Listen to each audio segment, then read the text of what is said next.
Hello बच्चों, आज हम बेसिक इंग्लिश में पढ़ने वाले हैं फ्रेजेस। ये कुछ ऐसे फ्रेजेस हैं जो हम अपने डेली लाइफ में यूज़ करते हैं।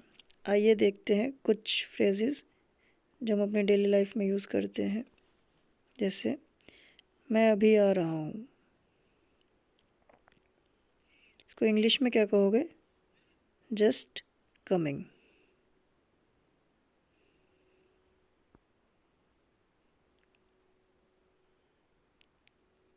बहुत अच्छा,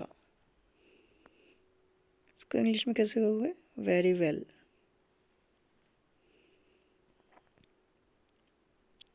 अच्छी बात है, इसको इंग्लिश में क्या कहेंगे? फाइन या फिर very good.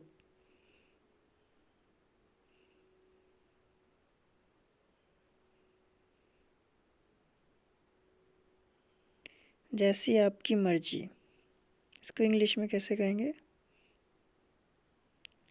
As you like.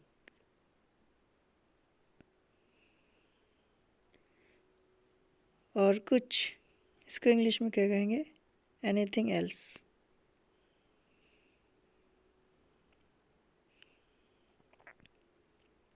बस रहने दो। Dates N